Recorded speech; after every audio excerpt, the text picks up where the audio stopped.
Hi guys! Hi, welcome to welcome our to our channel! Whoop whoop! So today, first of all, we'd like to say hi to all our new subscribers. Hi! Hello! So for those of you that don't know, me and Sarah are both from Malta, which is basically a big city, a big island city. So we're pretty much city folk.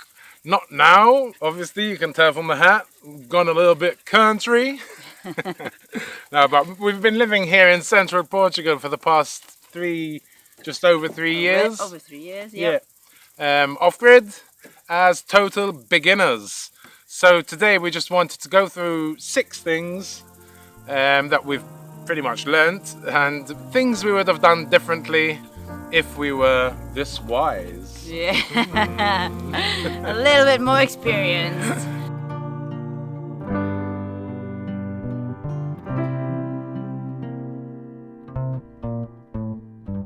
Number 1, tools, especially fuel-powered tools like petrol-powered or diesel-powered, whatever.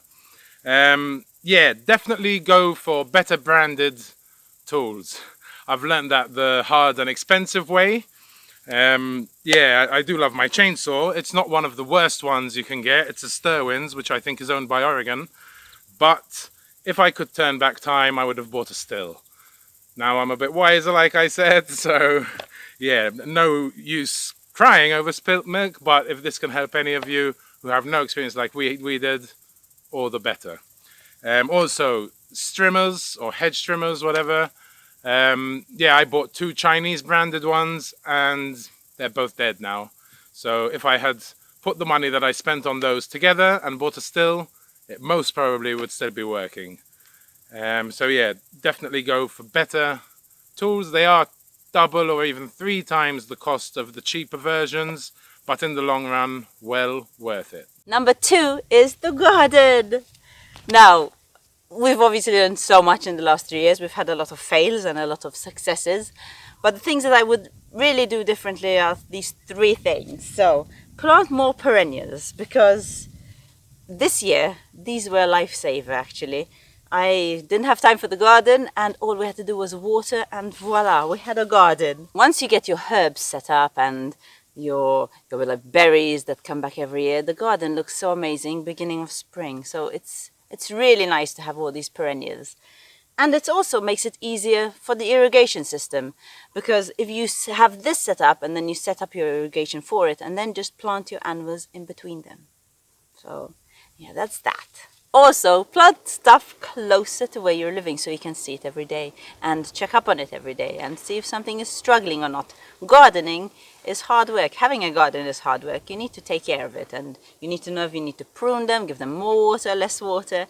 So yeah, this is really important. When we first moved here, we saw how much land we had and we thought, okay, I want an orchard there and I'll have a garden down there where we hardly ever go. The garden that was too far away that we weren't passing, Luke had to set up its own irrigation system, so there was a lot of wasted pipe going all the way down there. Plus I wasn't taking care of it because I wasn't seeing it every day, so it was kind of a waste of time and effort. And the trees that I decided to plant way down in the next valley, I had to water them every day, but walk there and back with buckets many times a day. And then come the heat of summer, it was getting too impossible and they ended up dying anyway. So yeah, I wouldn't do that again. Also, this might be an obvious one to you guys. It wasn't to us. I don't know why it wasn't. But plant stuff that you like eating. We had so many seeds. We got excited, bought a bunch of seeds, planted everything. A lot of things did really well that first year and we had good, amazing harvests. But we had a lot of stuff that we didn't want to eat. Back then we had hardly any friends, so we were still new to the area. We hadn't met too many people, so exchanging veggies wasn't the thing we were doing at the time. And also, once you have a lot of stuff you don't want, you have a lot less space for stuff you do like. So my advice to you is just plant more stuff that you like. If you really like something, plant a lot of it. Number 3, land clearing. Now I'm not talking about clearing grass and making hay with my new love, my beautiful scythe. But I'm talking more about the hardcore, heavy-duty stuff. On our land, we have a lot of broom, we have a lot of cistus, which is the rock rose.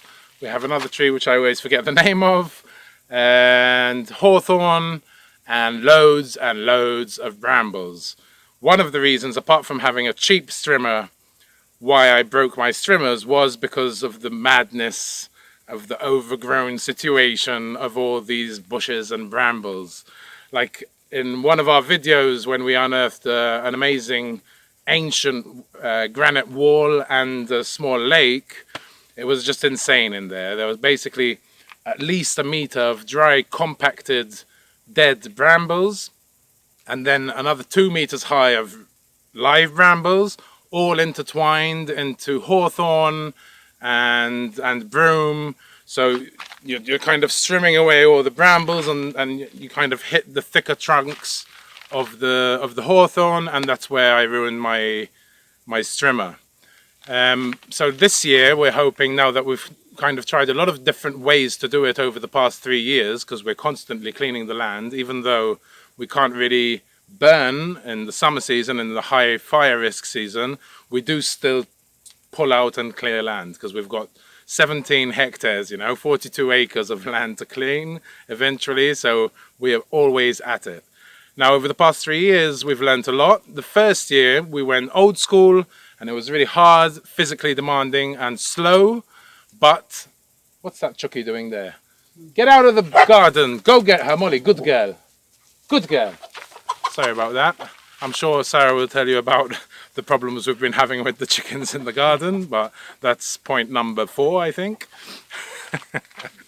Yeah, so the first year we used our trusty hose, not the street walking type, and dug out all the bushes by hand, one by one, with the roots and everything. Like I said, very slow, very hard. But as they say here in Portugal, devagar se vai ao longe, which means slowly you go far. And that's kind of a mantra of mine since we've been in Portugal now, because it really is true. The second and third years, I kind of did a bit of mix of doing it all by hand with the hoe and using the strimmer and chainsaw. We did find that even though the strimmer, apart from, you do damage it a bit and wear and tear it, but it's super, super fast, especially when it was with the cistus, with the rock rose, because it was just cleaning out patches of it in a day, where normally it would take us a week or 2. But the reward is short-lived, because the roots are still all in there and you have to take them out. You could wait a couple of years, but by then you get little shoots coming out of the stumps that you leave behind. Plus, when you're walking, you're falling over all these stumps. So we've decided now to go back to the hoe and do it the hard way, but the better way. Everywhere we cleaned in the first year with a hoe and pulling out all the roots hasn't come back at all. It went into green grass straight away instead of having to wait a couple of years. You do get little shoots coming up from other seeds, but you can pull them out pretty easy. So yeah, from now on we're going to take a bit more of a surgical approach and attack it with a chainsaw, like for the bigger trees, to pull them out, especially when they're entangled in brambles, pull those out, and then use more hand tools like the hoe, even the scythe, and especially a hand scythe, which is really good for brambles. I've just started using it after a subscriber suggested we try it. So yeah, land clearing, go old school where you can. A chainsaw always helps, and it's always fun to use. Number 4 is animals. And when I say animals, I mean livestock. These beautiful fluffy things. Or feathery things, as in our other case. We have a pretty small animal family compared to most other people, I guess, but start even smaller than that, because we know nothing, and when you know nothing, you have to look up everything. So that is super challenging, and any little thing that happens to them is suddenly a big thing because you know nothing about it. So before I continue, you want to see how she eats this. It's super cute.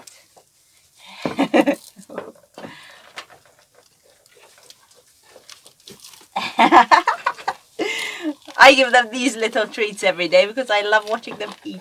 As many good times as you have with them, you have a lot of troubling times too. So if you take it in baby steps and learn a lot about them maybe from the females, and then once you feel a little bit better, you can add males to the mix, but otherwise it's pretty challenging. Look at them, how cute they are. Okay, here, you dropped it. Yeah, you dropped it. Is that yummy? Our first livestock were chickens, so we started very small and they were pretty easy, but when we introduced the roosters, which was almost straight away, the problem started happening. So the chickens started getting hurt, and then I had to learn how to take care of them, to clean their wounds, and anyway, it was a lot to handle when we had just first started out. So had I had to do it again, I would get less and females, and once I learn a little bit more and I'm more comfortable, then I can throw males into the mix. Also, once we're on this subject, I will talk about fencing too. I think the most important thing is fencing before you get the livestock. When we first started out, we only had Molly and Timmy. So when we started off the garden, we only had to protect it from them two. Just telling Molly not to get in was enough most of the time. And then we got chickens and we wanted them free range. So they got into the garden and they are still getting into the garden till today. So the main reason was that we bought good fencing and then we cut it in half to save money. And then, yeah, the chickens can jump over it. So that's not a good idea. So if you have a garden, I suggest protecting it anyway. So fencing it from even wild animals. And then once you get goats, protect your trees too. Because it's crazy how fast these little things can destroy a tree. So my advice is start small so you can learn with them. And it will be so much easier and less stressful. And fence everything. So yeah, over to Luke. Number 6 is insulating things, let's call it that. This has cost us dearly. Like we said, we come from a hot country, Malta, where it never goes below freezing point. So yeah, last year, this past winter, apart from the fact that the butane always freezes, it has for the past 3 years, and the water pipes freeze, but this year it was an especially cold winter. I think it was the coldest in 7 or 8 years, or maybe even more. And we lost our electric water pump, our petrol powered water pump from the well to our IBC. We had to fix our gas water heater, so that cost us like a good 200 or 300 euros. Yeah, we never had experience with this kind of thing, and the first 2 years, even though the butane used to freeze and the water used to freeze, the pump, it didn't get that cold that the pumps burst, basically. So that was an expensive lesson. So if you've never lived in a country where it goes below zero, this is something to think about, obviously.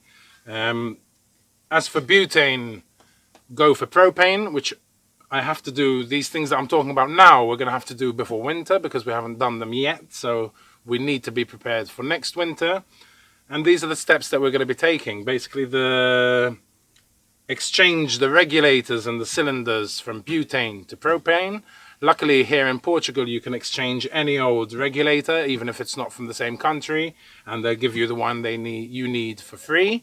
And also, you can change any cylinder to any one you want. So we'll definitely be changing into propane, so that will solve that problem. The water pipes that are running under this Gypsy Caravan extension, I plan to buy some of those pool noodles, slice one side and insulate all the pipes.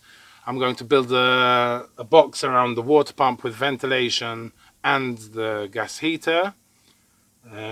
Also, the gas heater on particularly cold nights, I'm going to drain it and make sure I drain it. Also, the water pump down by the well, drain it after I use it, so I don't have to check the weather report and then say, if I forget to check it then and it freezes, I'm in the same situation. So we have to get it into our routine, that in winter when we use the pump, because we do use it less since we don't water all the garden, we only use it to fill up the IBCs to serve our shower and kitchen sink and whatnot, to drain it every time we use it in winter, so this doesn't happen again. Number 6, spend money more wisely, and it's only fair I start this by sitting next to the car. This was the first thing we bought when we got to Portugal, the first waste of money. Does this look like a farm car to you? No, it doesn't. So what we would have done differently is bought something that's more suitable for our land and our roads. Our first home and now our chicken coop. Yes, we did recycle the home and we built our gypsy caravan on the chassis of this, but still it was a lot of money. We paid over 3,000 euros for that and it was falling to pieces. So I think had we shopped around a little bit or thought a little bit about where we wanted to live first, we would have saved a lot more money in the long run. Well, I might have got you here for nothing because our second home is no longer there. It was a bell tent, and due to the hot summers and the cold winters and the wind, it was a terrible condition for a bell tent, and it only lasted 9 months.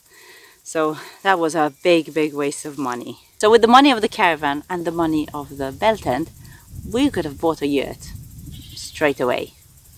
The last thing I'm going to touch on spending money more wisely is our beloved digger, which is just a feature on our land right now, which is really unfortunate. This is a tricky one because if it was in good working order, it would be the best thing for our land and for what we need on our land. But it doesn't work. What we could have done differently is taken a mechanic to see it. What we did was we had a friend of ours who understands a lot about cars and trucks and all this.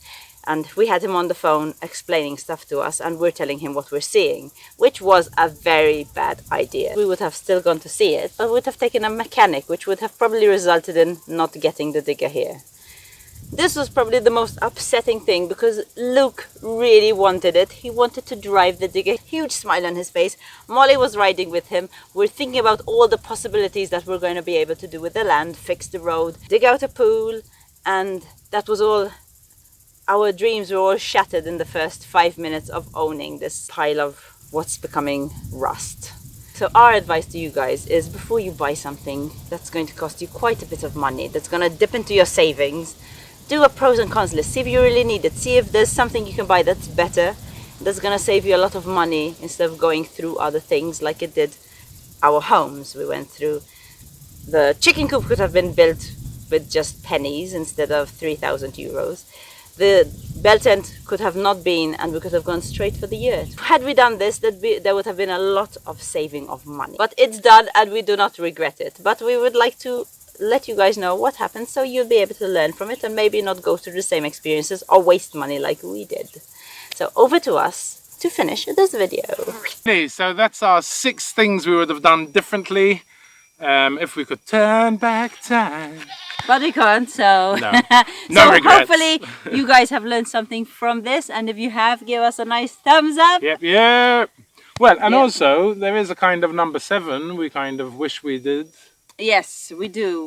We do wish that when we had first started on this amazing journey, that we started filming it right from the beginning. Maybe started our YouTube channel back then too, because or even before. I mean, we not to brag or anything, but we spent about 10 years traveling around. We've done so many road trips and traveled around so many countries and different means of transportation and lived in vans, built vans. We traveled all around New Zealand, Australia, Vietnam, Asia, and America, Mexico. You know, it would have been awesome to be able to record it all and have it there. So in 20 or 30 odd years, if we're still alive and kicking, it would be awesome just to look back and see it all. I mean, we do have photos and stuff. We have photos. But who looks at those? Very few photos actually as well. Who looks at them, you know? Yeah. Hey, Poppy. And even like when we first got onto the land, we filmed nothing too. No. So we have absolutely nothing. So apart from hopefully entertaining you guys, I'm pretty sure we'll be entertaining ourselves in the future. Yeah. And laughing at ourselves. Maybe. Before we go, we would like to thank Stephen Wells for joining our Patreon family. Thank you so much. And also Peter Hayward. Thank you for donating on Buy Me a Coffee. He bought us some goat treats. Yes. Thank you very much. We really appreciate it. We really appreciate it. And also we have a few firsts. And I will start by mentioning our first commission from BORDR. Thank you so much, Kathleen and Richard, for giving us this chance. A bit of affiliate marketing, guys. Oh, yeah. And we sold our first merch. Yeah. To Nina. In Spain. So she's going to be cycling around on her bicycle with it, she said. So we'll be getting some free advertising. It's all if good. they can read it, because it's pretty small. Oh yeah, it is pretty small. Also, first, we had a really, really nice chat with Carl Munson on the Good Morning Portugal show from Expats Portugal. We'll put the link up above and down below. So check it out if you want to. It was really fun talking to him. It's really a cool show, and it's definitely really good if anyone wants to move over to Portugal, because it's like so much information. They have a show, I think, Monday to Friday, and they have other posts, and it's language, moving here, business, it covers everything. Yes, it's really, really interesting good. if you're into that kind of thing and thinking of moving to Portugal. That's so it from us. I think we just have to thank you guys for watching. So Yeah. thank you very, very much for watching. And have a nice weekend. Yeah. See you next week. Bye, Bye. guys. Say bye, Molly. Tui. Tui.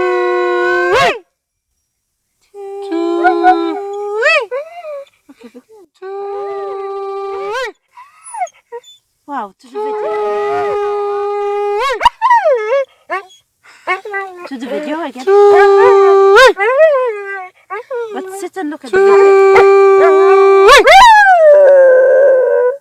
Good girl. That's a nice howl. When I find these in the piles of hay, I keep them separate because I just love feeding them to them. They're just so cute. Daisy, would you like one as well? And eat it for the camera. Yummy.